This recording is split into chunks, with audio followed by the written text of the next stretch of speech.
Hi everybody, it's Tom from Vehicle Visionary. Today we're at Holmes Honda to take a look at the 2023 version of the Honda Ridgeline Black Edition and see if we can answer the question, is it a mid-sized truck to consider buying? One thing that makes it different is the fact that it has independent rear suspension that gives it a better ride quality than pretty much any other mid-sized truck on the market.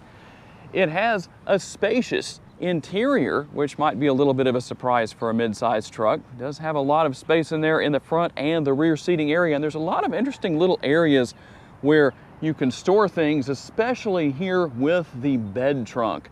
This is a very unique thing to have, and while the Hyundai Santa Fe has something that's somewhat similar, it's not as easy to gain access to because you can't swing the tailgate open like you can right here, so that makes this a little bit different. This is the Black Edition, so let's take a look at what makes it different. And one thing that does make it different with the Black Edition, it doesn't always come with a black exterior color, or I shouldn't say that's the only option. You can also go with platinum white, you can go with sonic gray. So quite a few options where that is concerned. So if you're saying to yourself, I'd like to have a Honda Ridgeline Black Edition, but I don't like black exterior as my color choice, you have some other options. So what separates the Black Edition from other Ridgeline trim levels? Well, first of all, it has the Black Edition exterior trim. You also will find the Black Edition leather trim with the Black Edition logo embroidered into the seat back. And something we'll take a look at later is the fact that you also have red ambient lighting in the interior. You will also find the black 18-inch wheels.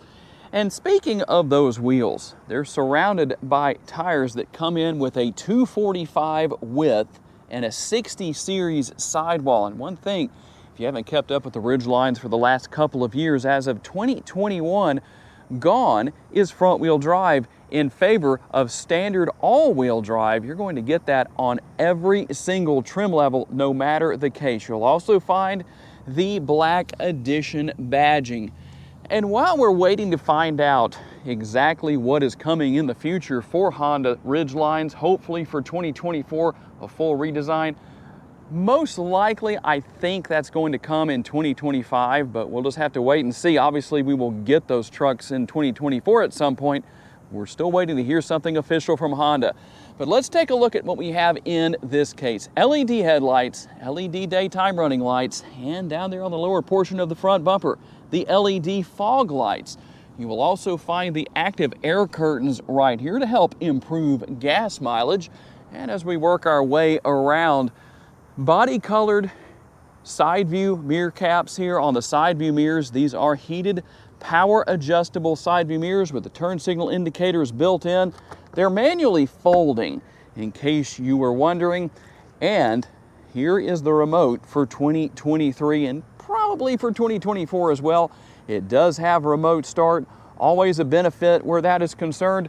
It's a smart key, it has the walk away feature, all of that is here. Under the hood is the 3.5 liter Honda VTEC V6. It makes a plentiful 280 horsepower. The torque numbers come in at 262 pounds-feet, and it's mated to a 9-speed automatic transmission. You have a 19.5 gallon fuel tank. And how about MPGs? Since we talked about the fuel tank size, 18 city, 24 highway, 21 combined, and 4.8 gallons of gas is what Honda says you should use per every 100 miles driven. If you would like to tow with your Ridgeline, it can tow up to 5,000 pounds. Max payload number comes in at 1,583 pounds. You can also have the in-bed audio, which you will have here with the Black Edition. And as you can see, you have a tailgate that works in multiple ways. You already saw one way how it swings open, which has a multitude of advantages, but you can also use it in the conventional manner as well. You're going to have the in-bed lighting. You'll also have a few tie downs to use if you so desire. But the thing I really like here, when you open the tailgate, the release is right here. You're just going to reach underneath and pull on that. Even if you're not using the bed trunk, you can still reach further into the interior this way and gain access to whatever's in the bed, depending on your situation. That way you don't have to worry about trying to climb inside and all of that. So it does have some advantages. You're going to have the lighting here to help out with things, several tie-down points. You do have the in-bed audio with this particular truck, and also a power outlet found right here. Quite a few advantages. And when it comes to using the bed trunk, well, there's a lot of options here. There's a lot of space. You can partition off each area right here. There's actually 3 sections, as you can see. That's what these are for. And that gives you 4 different sections. You can put ice in there and ice down separate drinks, snacks, whatever the case is. You could clean off some kind of boots, work boots, whatever you're using, hose things off and get them clean back here. And then you can drain the water right here with the built-in drain plug. That's a standard feature on these Ridgelines. That's a good thing. So a lot of versatility there. You also have your spare tire and the tools for changing a tire here. There are some tray bolts right here. That's what these are. You just loosen those up, and a lot of the time they're over tightened. So once you get those off, you'll know not to over tighten them yourself. But that's how you gain access to the spare tire. You pull the tray out and it sits right here. Hard to do one-handed, but I'm sure you get the idea on that. Now, to answer a question that one of you had in a recent video I did on a Ridgeline about locking the bed trunk, you can see that there is a lock right here. You can use the key out of the remote to lock that if you want to, or there is one other option. There are only 2 options for locking the bed trunk as far as how that goes. The other option is found right here within the glove box, and that is going to be the switch right here. When it's in that down position like that, the bed trunk is locked. When it's in the up position like this, it's unlocked. And the question that somebody had was asking if you could use the remote to lock the bed trunk. Simply stated, the answer to that question is no, you cannot use the remote to lock or unlock the bed trunk. And when it comes to the interior of the Ridgeline, as I said earlier, plenty of space. You also have cup holders here built into the armrest area of the door on the top.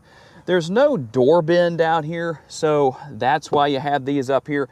You can also fold down the center armrest here with the cup holders built in for that. You also have the option, let's see if we can get that up here, to fold the seat cushions up on both sides and increase storage capacity. You can also see some of the red trim here in the interior. That's also part of the Black Edition. Red trim with the Black Edition. Yep, that's right. But it is here. And like I said, we'll give you a better look at the ambient lighting that you have. There is red ambient lighting here.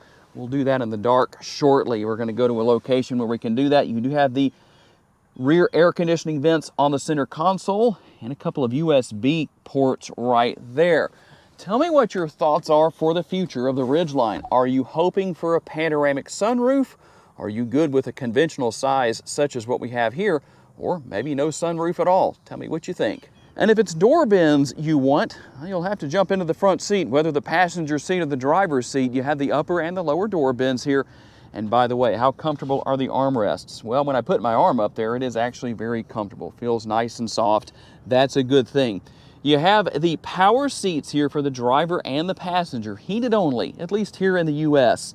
In Canada, apparently you have the option for ventilated seats as well. That's something I'm hoping will change when we see the new version of the Ridgeline when that comes. A little bit of gloss black or piano black trim throughout the interior that works its way down here onto the center console. You also have a rather roomy glove box and wireless charging and some connectivity options in the way of USB and a 12-volt power outlet. Here is your push button shifter in case you're curious about that. That's what you have for now. What would you like to see Honda change where the shifter is concerned for 2024, 2025, whenever we get that new Ridgeline? And the center console currently has the sliding garage style door, at least that's what I call it, to gain access to the center console. Another 12-volt and USB option right there. So quite a bit going on in the way of connectivity, and you can control the functionality of the sunroof up here on the upper console. You'll also have the conversation mirror, not meant to be used while in motion if you're driving, at least if you're in the passenger or driver's seat, I should say. If you're in the passenger seat, yeah, you can get away with that. That doubles as a sunglasses holder or whatever you can put up there. It's really a multitasker. And besides the controls for the windows, locking the doors, all that good stuff. There's not much here that isn't on the passenger side door, with one big exception: seat memory, which I think should be on both sides.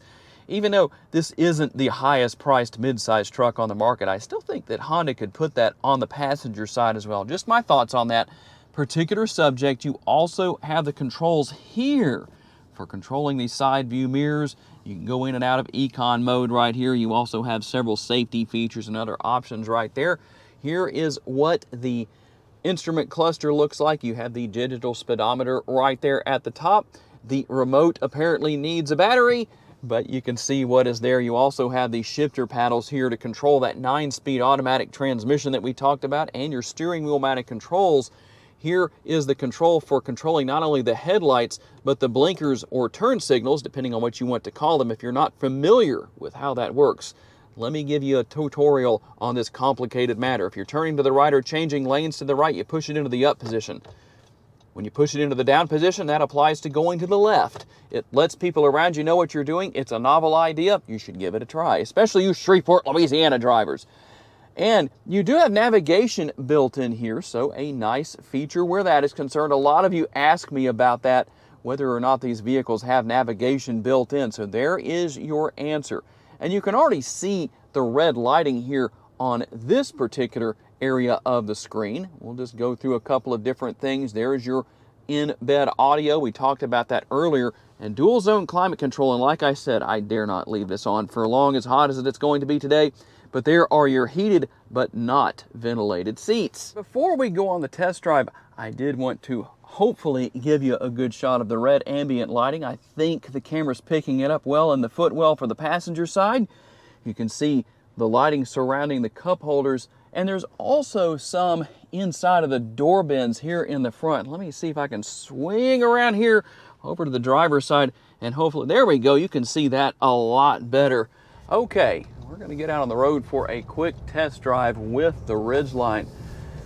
And one of the primary pros of the Ridgeline is obviously the smooth ride quality. We talked about that earlier in the video, coming as a result of the independent rear suspension, something you don't get with a lot of trucks out there.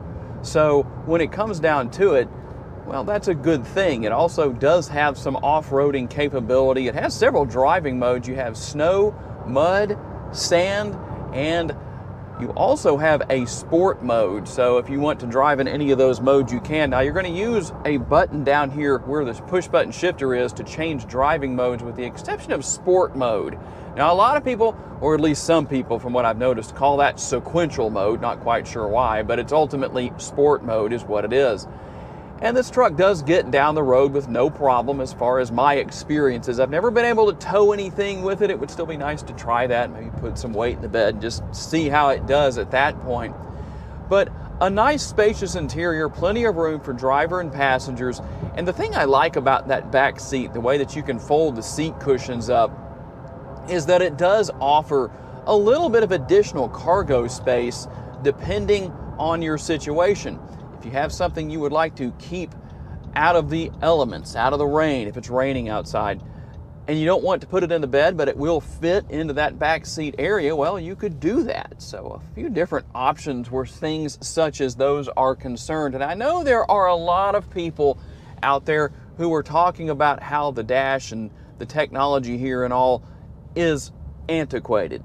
Well, again, we're waiting to see what comes for, I'm going to say 2025, because based on my experience with Honda, they're going to start putting out information on a vehicle that is being fully redesigned fairly early in the year. As far as the Ridgeline goes, that would be the case. Here we are in August, or excuse me, late July of 2023. We're almost to August, but late July of 2023, no word whatsoever from Honda as far as that information goes.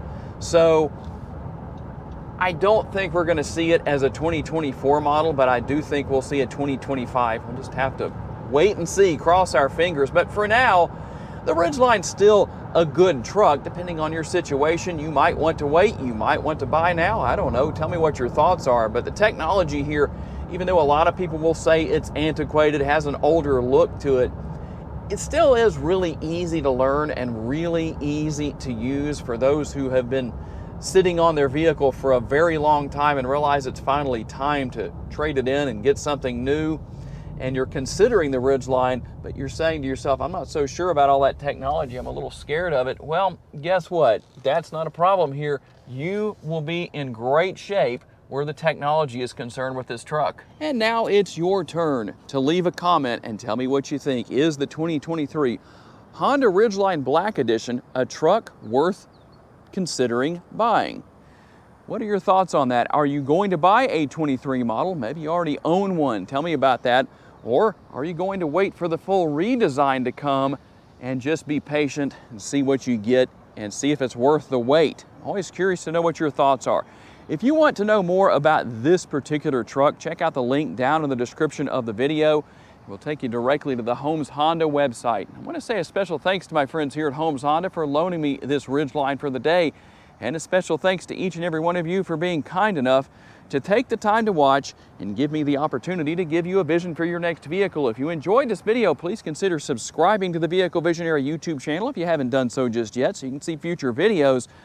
And if you would like to learn about other vehicles you may wish to consider purchasing, check out the video that's on the screen right now, and I will see you there.